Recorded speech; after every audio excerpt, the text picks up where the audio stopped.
Assalamualaikum warahmatullahi wabarakatuh.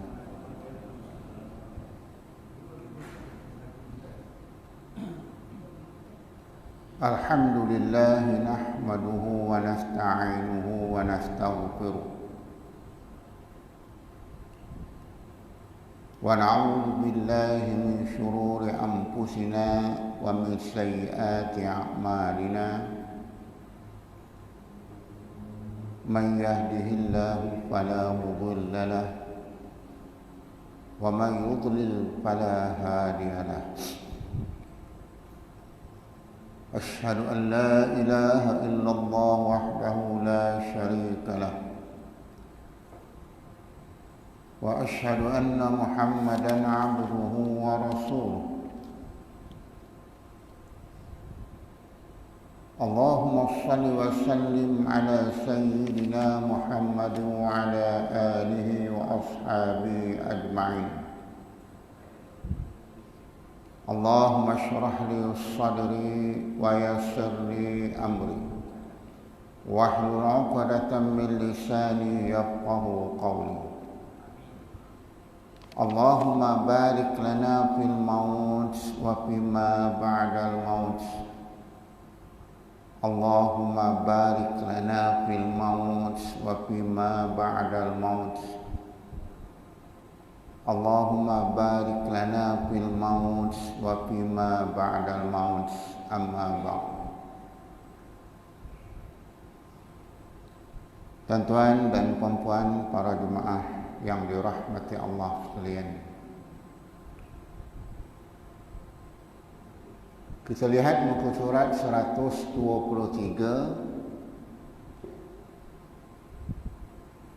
Tajuk kecil dia Faslun fi ahkamil ja'alah. Faslun fi ahkamil ja'alah. Tajuk kecil ini dia termasuk dalam bab yang membicarakan al-ijarah, iaitu berkaitan dengan sewa menyewa. Tetapi dalam tajuk kecil ini nak menceritakan fi ahkamil ja'alah, iaitu hukum mengupah atau kita menggaji orang lain. Kita suruh dia mengerjakan sesuatu, kemudian kita beri upah. Cantiknya ajaran Islam, tuan-tuan. Bukan sekadar kita suruh dia bekerja, tapi kita beri upah dia yang setimpal dengan apa yang dia lakukan. Ini ajaran Islam. Baik kita baca dan kita fahami. Ini suatu fasal pada menyatakan hukum mengupah. Seperti berkata orang yang mutlak tasarrufnya.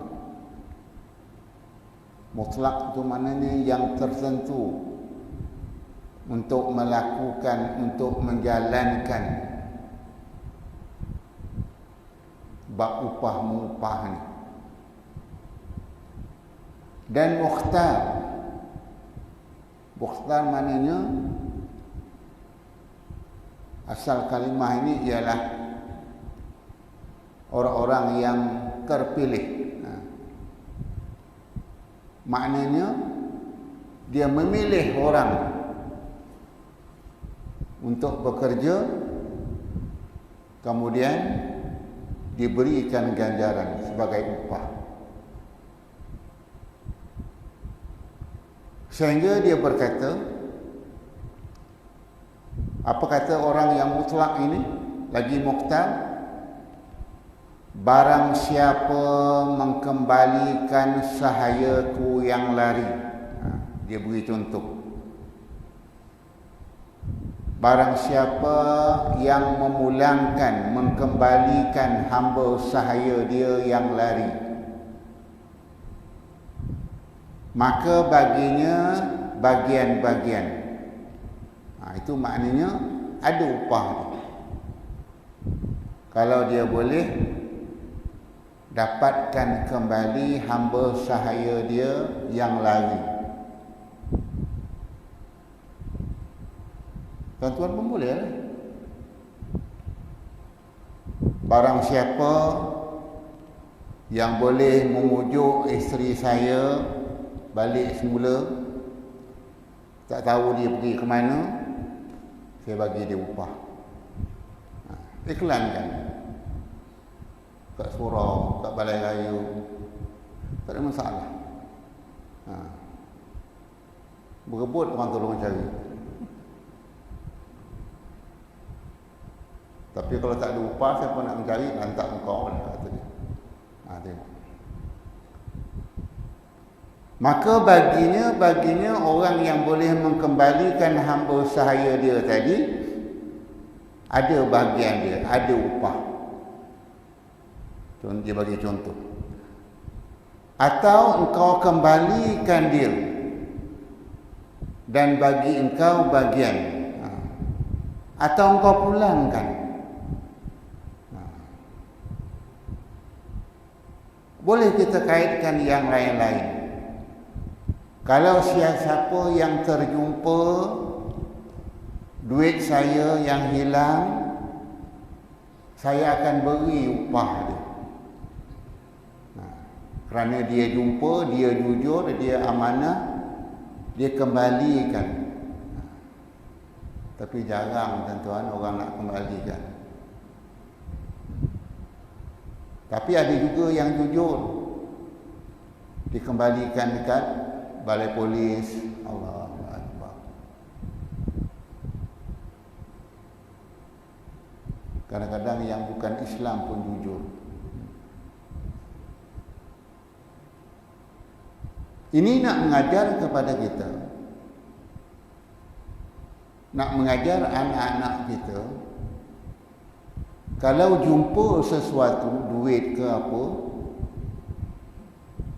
bermakna bukan hak kita, maka wajib kita kembalikan kepada Tuan Ampunya. Itu sebenarnya apa sahaja. Itu kalau kita nak kaitkan yang lain. Oleh itu iklankan. Siapa yang terjumpa, saya akan beri upah dia. Dan disyaratkan bagi ja'alah. Syarat dia iaitu lafaz. Ya, ini apa maknanya? Izin yang menunjukkan atas amal pekerja dengan upah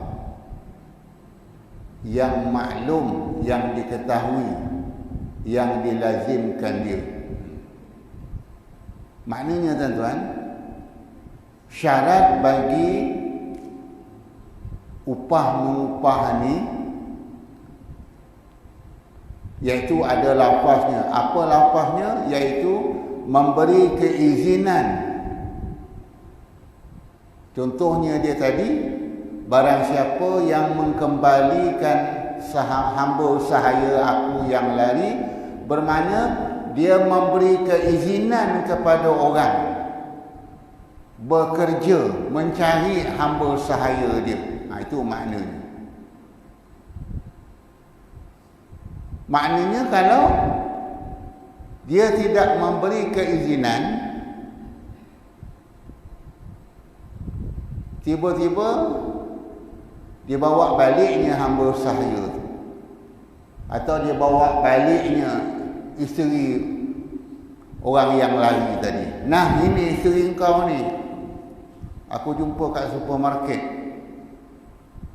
dia hantar balik. Sedangkan tuan punya, yang ini suami dia, tak pernah pun memberi keizinan, tak pernah pun mengaklumkan sesiapa yang jumpa isteri dia dan mengembalikan isteri dia, aku beri sekian. Dia tak pernah pun.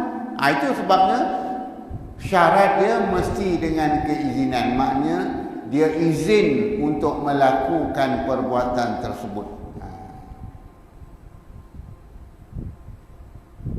Jadi kita kaitkan yang lain.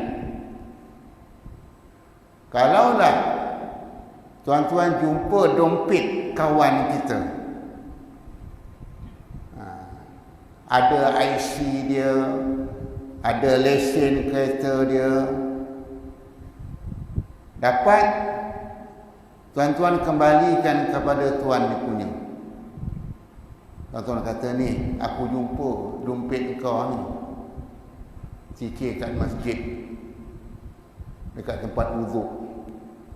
Dia pun beri. Lepas bagi, tak ada upah dia. Tak ada upah dia tu. Tak boleh diberi. Sebab apa? Dia tidak iklan pun. Dia tidak meletakkan syarat. Kalau dia meletakkan syarat, diumumkan dekat masjid ni, barang siapa yang jumpa dompet saya akan beri upah dia. Yang ambil kawan dia juga. Kawan dia nak upah. Bila dia cakap macam tu, cepat dia kata, ni dompet kau aku jumpa. Tengok punya cerdik. Itu sebabnya dia kata, mesti menunjukkan dengan izin atas amal, atas kerja itu dengan upah yang maklum, yang dilazimkan dia. Maka jikalau bekerja ia orang yang mengambil upah tadi dengan tiada izin tuan empunya, atau dengan izin tetapi tiada disebutkan upahnya, atau ia izinkan bagi seseorang tetapi diperbuat oleh yang lain, maka tiada baginya sesuatu pada segala yang tersebut. Tengok.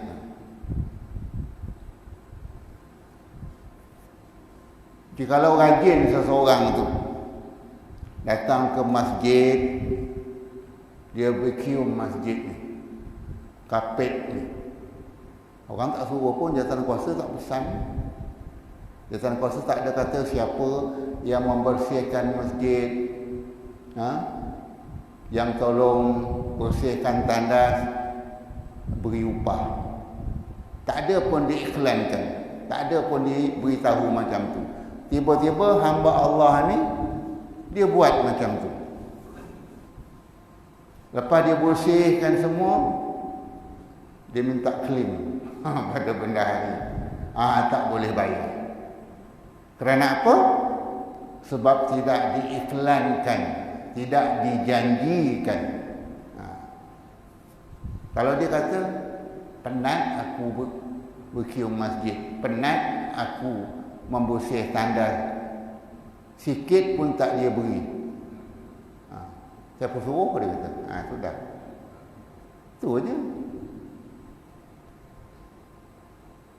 Maknanya mesti dengan izin. Itu sebabnya dia kata, jika bekerja dengan tiada izin atau diberi keizinan tapi tak sebut upah, jawatan kuasa kata, kalaulah tuan-tuan gajin nak dapat pahala, vacuumlah kapit masjid ni. Vacuum ada tu dalam stor. Bersihkanlah tandas, sabun, berus, semua ada. Tapi tak disebut langsung upahnya. Tiba-tiba hamba Allah ni bertungkus lumus, bermandi peluh membersihkan, pun tak boleh diberi. Sebab tidak disebut ada upah. Dua dah. Atau dia izinkan bagi seseorang, tapi orang lain yang buat. Katakanlah saya minta kepada Muhammad tolong bercium masjid ni, kapit masjid ni. Muhammad ni tak buat, yang buat orang lain. Boleh tak dia beri upah? Tak boleh. Sebab dia suruh orang lain. Ini nak dikiaskan juga. Kadang-kadang bapaknya sanggup nak bersihkan kebun, sekian upah dia, tapi bapak ni tak pergi pun, anak yang suruh. Bapak engkau mana? Bapak tidur lagi. Anak ni suruh bersih. Boleh ke tidak? Segi hukum tak boleh, tuan-tuan. Sebab yang aku suruh bapak engkau, bukan engkau. Tengok. Tapi ini yang berlaku dalam masyarakat. Jadi kena hati-hati lah. Siapa yang disuruh? Maka orang tu kena buat. Itu sebabnya dia kata, ia izinkan bagi seseorang, maka diperbuat oleh orang yang lain. Maka tiada baginya orang yang buat sesuatu daripada segala yang tersebut. Tak ada upah. Kerana apa? Kerana yang mengupah itu tiada melazimkan, tiada mengizinkan baginya upahnya. Oleh itu dia kata, maka jatuhlah pekerjaannya itu semata-mata dua. Tak ada upah. Jadi maknanya tuan-tuan, kalau adalah orang tiba-tiba dia bersihkan kebun tuan-tuan, dia tebas, bersih dia buat, lepas tu dia minta upah, boleh ke tidak? Hukum asal kata tak boleh bayar. Kerana apa? Tidak ada pun perjanjian, tidak ada pun suruh bersihkan. Tapi kalau dia buat juga, maka penat ajalah. Tapi dalam Islam ada timbang rasa. Ini dalam Islam cantik. Berilah sekadar penat kau bersihkan walaupun aku tak suruh. Dan begitu juga tuan-tuan, di masjid pun boleh kita buat macam tu. Nampak orang ni rajin sangat, kita tak suruh pun dia buat. Jangan kita kata tak payah bayar. Bukan kita suruh dia, tapi ada budi bicara. Boleh. Tapi dengan syarat, kalau kita nak keluarkan duit itu, kita kena maklumkan. Ini yang dikatakan wa amruhum syura bainahum. Putuskan dalam perbincangan. Macam mana si Polan tu rajin sangat membersihkan tandas, pantang kotor tandas dia bersihkan. Kita bayarlah sedikit duit kopi dia. Tak ada masalah. Jangan kita kedekut, jangan kita simpan. Kerana apa? Duit yang orang impak tu, ini yang dikatakan sedekah jariah, dapat pahala. Jangan kita simpan dia macam. Tetapi mesti dia putuskan cara musyawarah. Apa makna musyawarah? Dipersetujui. Baik. Dan jika berkata yang ajnabi, orang luar, orang asing, barang siapa mengembalikan sahaya si Zaid, maka baginya bagian Orang lain yang sebut. Si Zaid tak sebut. Orang lain sebut. Barang siapa mengembalikan hamba sahaya si Zaid, maka bagi orang yang mengembalikan hamba sahaya si Zaid tadi ada bahagian. Mustahaklah akan upahnya oleh yang mengembalikannya atas yang ajnabi, kerana ia melazimkan upah. Tengok, kalau dia sebut macam tu, maka siapa yang mengeluarkan duit untuk upah orang yang mengembalikan hamba si Zaid tadi ialah orang yang bercakap tadi. Tengok Islam. Contoh kita katakan, tuan ada kebun,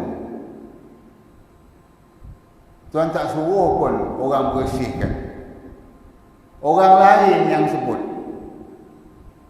Barang siapa yang membersihkan kebun Tuan Haji Dolah ni, maka ada bahagian dia. Haji Dolah tak sebut, orang lain yang sebut. Maka orang berebutlah nak membersihkan kebun Haji Dolah. Haji Dolah ni orang kaya. Berebut orang bersih. Tiba-tiba Haji Dolah kata, mana upah ni? Mana kau tahu? Siapa yang sebut? Orang yang sebut ni tadi. Dia kena keluarkan duit, sebab dia pandai-pandai sebut. Tengok tuan-tuan, dalam Islam. Itu sebabnya jangan pandai-pandai kita mengiklankan, minta orang buat dengan upah sekian-kian, tetapi tuan punya diri tak tahu, tanpa keizinan dia. Itu maknanya. Maka siapa yang sebut itulah dia kena keluarkan duit dia. Baik.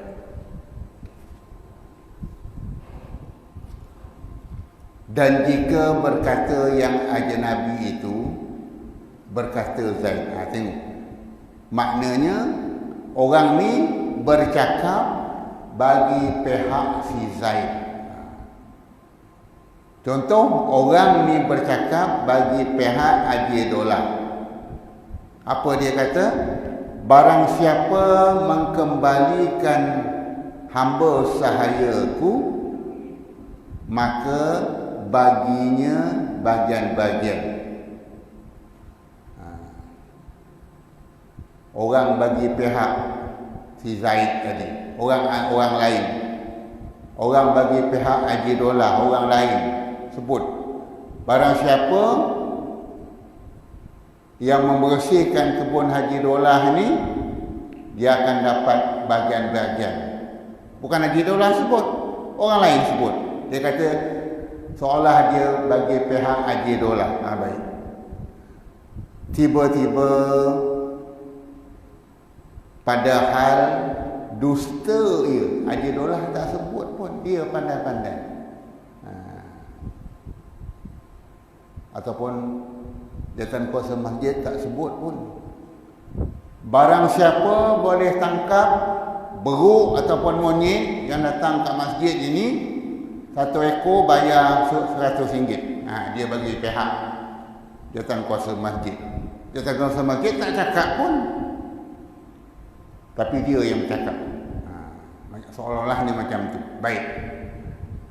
Padahal dusta ia. Siapa dusta? Orang yang bercakap tadi, yang bagi pihak jawatan kuasa masjid tadi. Jawatan kuasa masjid tak ada sebut pun. Nampak sangat dia berdusta. Maka tiada mustahak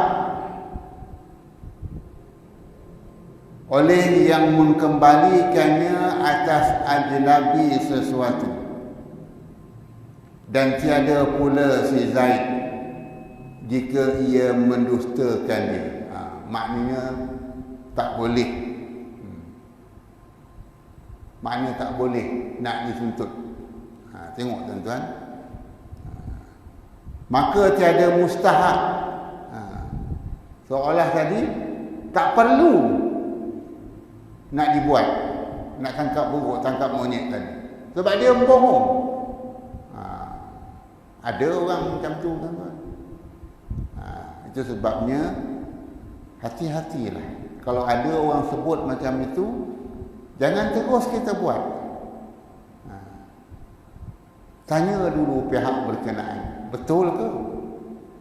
Ada diiklankan, ada dimaklumkan barang siapa dapat menangkap buruk ataupun monyet yang menceroboh masjid, 1 ekor RM100. Tanya betul-betul. Itu maknanya nak menunjukkan dalam Islam jangan bohong. Itu je. Itu sebabnya tuan-tuan, kita kalau nampak sesuatu kemudian kita bercerita sesuatu, dia tak lama cerita tu.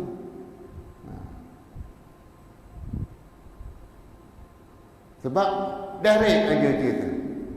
Tadi nak pergi masjid, nampak lori trailer terbalik. Itu aja. Dia nak cerita lori trailer terbalik. Tapi oleh kerana nak jadi cerita, dia kata aku nak pergi masjid ni, ada lori tu panjang sangat. Orang pula tanya panjang macam mana? Agak-agaknya adalah daripada sini ke lapangan terbang tu, bohong. Dia nak ceritakan panjangnya lori tu. Bila orang tanya, panjang ni macam mana? Adalah daripada sini hingga ke lapangan terbang tu, kan bohong tu. Jadi kalau cerita yang betul, kejap aja. Macam orang tak biasa minum kedai kopi, nak bercerita. Kejap aja habis. 10 minit, paling lewat 20 minit. Tapi orang yang banyak cerita ni 1 jam. 1 jam baru setengah air kopi habis. Maknanya nak habis cawan tu 3 jam duduk kedai kopi. Orang duduk jaga kedai tu menyampah ni. Duduk 3 jam cawan kopi aja. Tapi kalau duduk 3 jam 10 cawan baloi juga. Tengok tuan-tuan.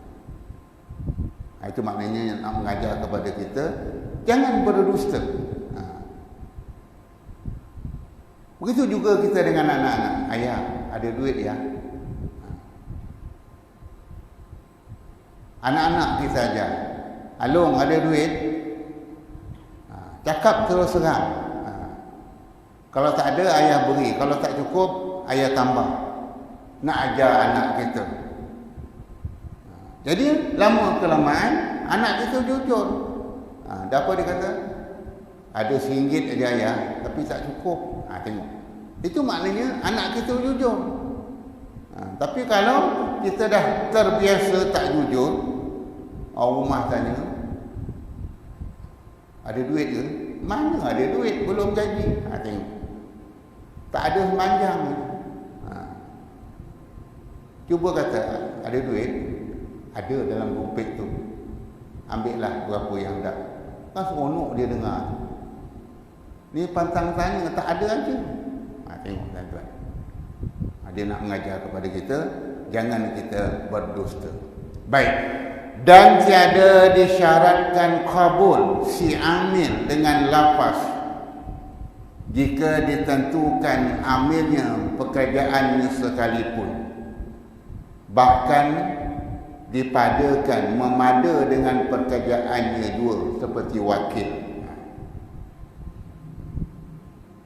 Umpamanya kita katakan, aku minta engkau bersihkan kebun aku ini dengan upahnya sekian-sekian.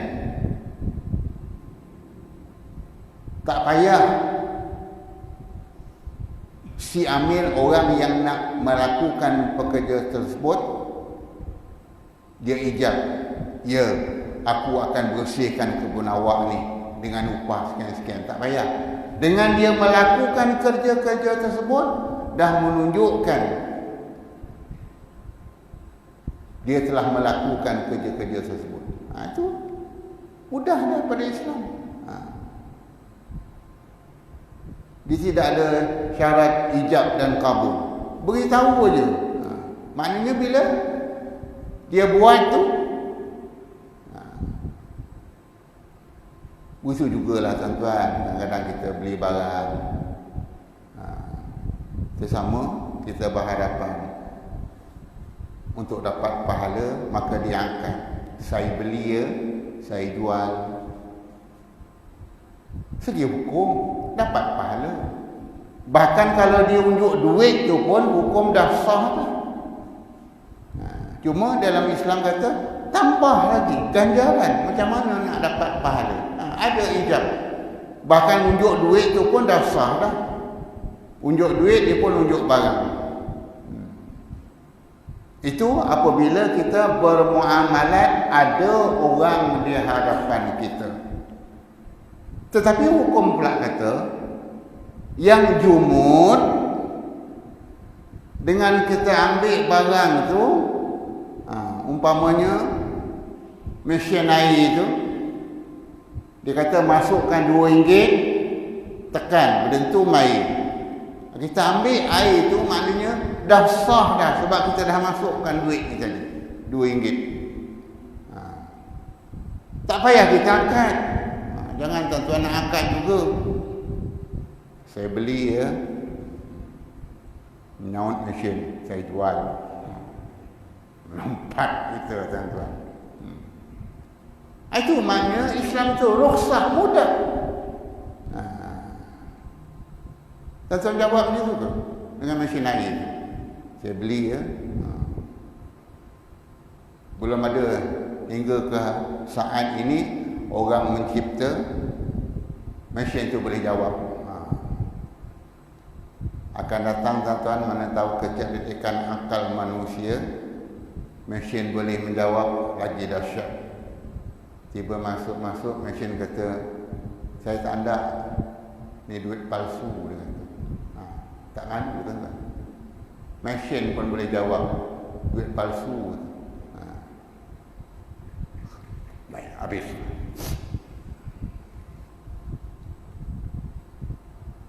Dan disyaratkan bagi sah akad ketiadaan diwaktukan dia. Dan sah akad ketiadaan diwaktukan dia, mana tak tetap waktu. Maka batal katanya. Barang siapa kembalikan sahayaku kepada sebulan, sama ada dihimpunkan kepadanya daripada tempat baginya atau tiada, kerana terkadang tiada didapati dalam sebulan itu. Maknanya dia kata apa?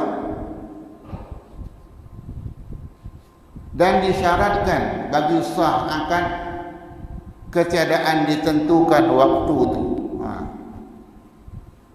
Tak payah.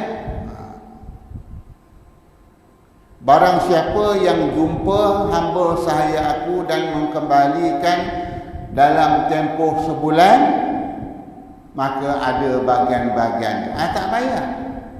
Kerana apa? Kadang-kadang tak sampai tempoh sebulan, seminggu dah jumpa dah. Itu sebabnya dia kata ketiadaan diwaktukan dia. Itu bukan atas tu.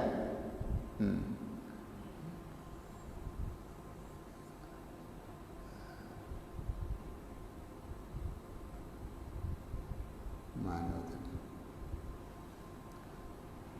Dan disyaratkan bagi sah akad ketiadaan diwaktukan dia, ditetapkan waktu.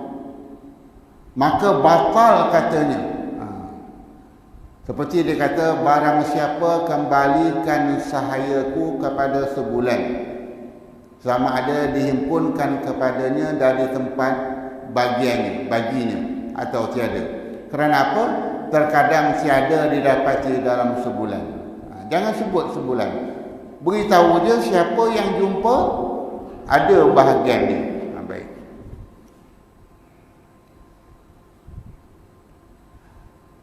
Dan disyaratkan keadaan upah itu harta yang maklum,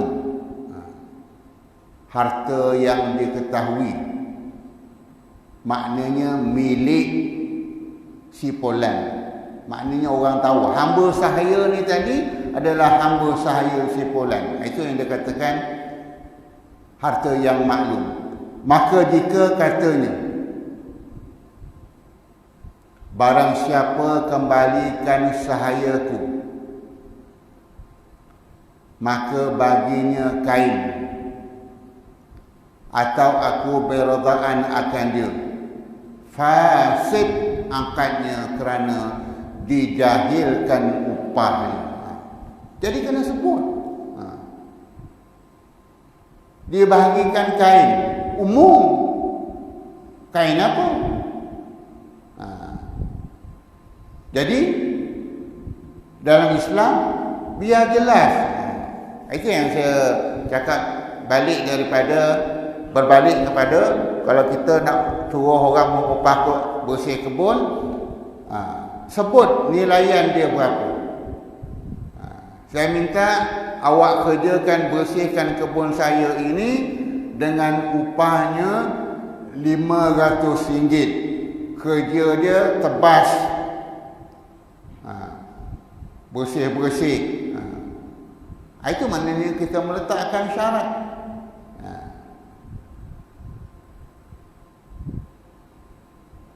Jangan kita tak sebut, barang aku minta engkau bersihkan kebun aku, besok dah siap, aku bagilah sesuai dengan kerja engkau buat ni. Tak kena. Jadi maknanya tuan-tuan, kena jelaskan. Kalau 500, engkau setuju? Mana kau setuju? Kalau dia bersihkan kebun tu, mana dia setujulah tu. Kalau dia tak buat, mana dia tak setuju. Baik. Menjadi fasid kerana apa? Kerana dijahilkan, tidak dijelaskan upahnya. Dan bagi yang mengkembalikan ujurah sewanya itu seperti ujurah yang fasid, yang rosak. Jangan kita inai orang. Itu sebab dia kata ujurah yang fasid, sewa yang membawa kepada yang rosak, tak boleh diterima. Jadi pastikan. Dalam Islam kata lagi cantik, kita beri upah itu sebelum kering peluh dia. Ini bagi upah, kata nak bagi upah 500. Anak kayu dah naik balik dah. Yang ditebah dulu tu dah naik balik, upah belum bayar. Atau bayarnya ansur-ansur. Dulu tak sebut. Bila dah siap, orang yang bekerja minta upah, mana upah dia? Engkau ambil lah dulu 200 ya. Besok bila aku ada duit, aku bayar baki. Tak kena tuan-tuan. Mengapa tak sebut awal-awal tadi? Engkau bersihkan kebun aku ya, tapi upahnya besok aku bayar ansur-ansur. Kalau dia setuju, mana boleh. Kalau dia kata tak bolehlah macam tu, anak aku nak pakai duit, maka kena jelaskan. Jangan tangguh-tangguh. Baik.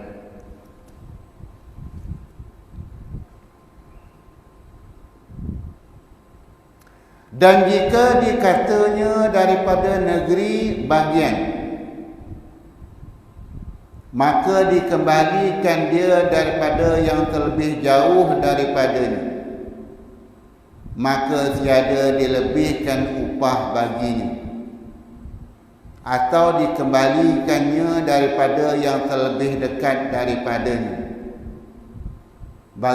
maka baginya kadar upah kerana upahnya itu dimuqabalah akan dia dengan sekalian pekerjaan, maka dihancurkan dia. Hendaklah diambil kira, hancur itu makna diambil kira, atas kadar pekerjaan yang dapat daripadanya dan yang tiadanya. Tengok tuan-tuan, itu dalam Islam kata ada atas sama. Maknanya yang pertama tadi, dan jika dikatanya daripada negeri bagian, maka dikembalikan dia daripada yang terlebih jauh daripadanya. Mana kalau benda tu jauh, lebih kan, tak ada masalah.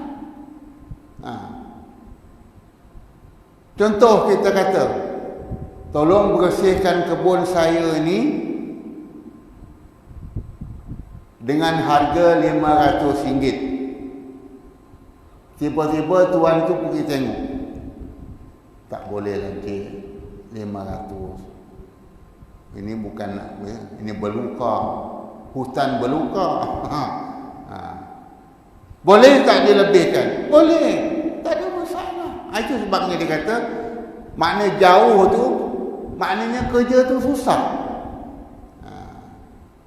Lebihkan. Itu yang mana dalam Islam kata, bukan sahaja dia ta'awun nak bantu, dia ada tolak ansur, ada atasamuh dalam pemberian tersebut. Tak ada masalah. Allah Akbar.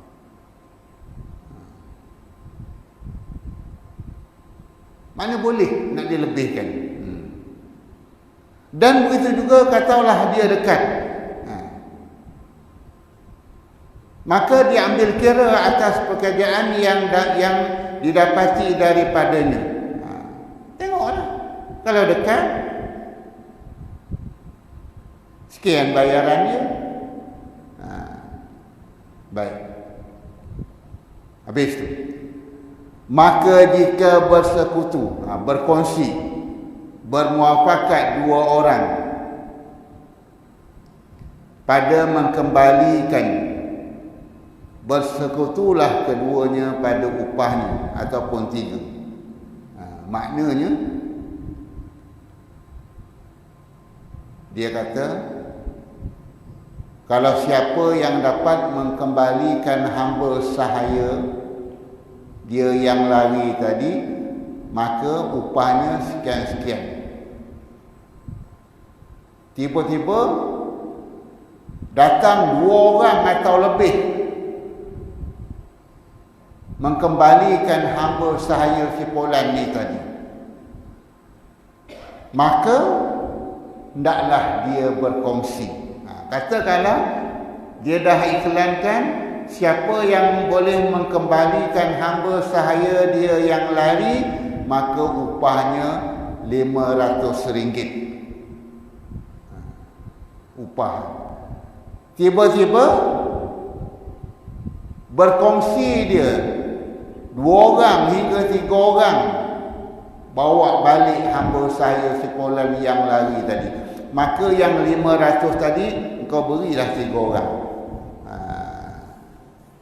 Dalam arti kata, tak boleh setiap seorang menuntut 500, sebab dia dah iklankan tadi hanya RM500 upah dia.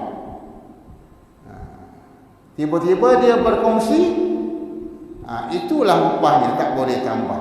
Begitu juga kalau kita suruh seseorang membersihkan kebun,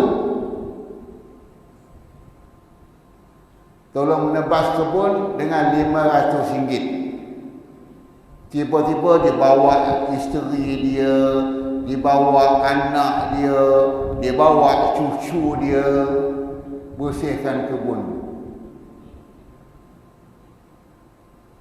Tak boleh dia tuntut. Ini upah pada saya. Tu yang anak saya tolong, yang isteri saya tolong, yang cucu saya tolong, tak ada upah dia ke? Tak ada. Sebab dah janji kan? Itu maknanya tuan-tuan. Maknanya dalam Islam jelas. Kalau aku suruh kau seorang, kau buatlah. Tiba-tiba kau bawa orang lain, kau berkongsilah duit tu. Jangan nak tuntut lebih. Cantik tuan-tuan. Islam tu menganjurkan. Tapi kalau tuan punya kebun tu nak beri, kesian. Dia bawa anak dia yang kecil, dia bawa cucu dia, dia bawa isteri dia bagi lebih. Tak apa. Islam kata tak apa. Jangan tolak apa lah. Ambil. Jadi saya tempat berhenti.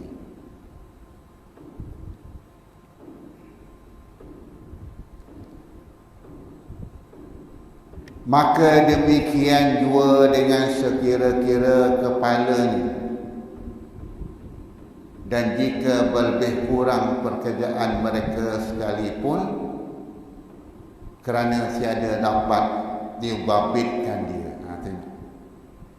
Jika berlebih kurang pekerjaan mereka sekalipun, katakanlah suruh bersih tadi tak berapa bersih. Anak kayu yang kecil-kecil tu bukan ditebasnya, dibijaknya tu. Itu sebabnya dia kata boleh juga berlebih kurang, jika berlebih kurang mereka sekalipun, kerana tiada dapat dibabitkan. Tak ada masalah. Jangan kita kata, mula kita kata dah 500, lepas tu kita pergi cek, tengok anak kayu yang halus-halus ni tak putus pun ditebas. Hanya dilanyak-lanyak dengan tapak kaki aja. Tapi dalam Islam kata boleh. Engkau nak bayar boleh.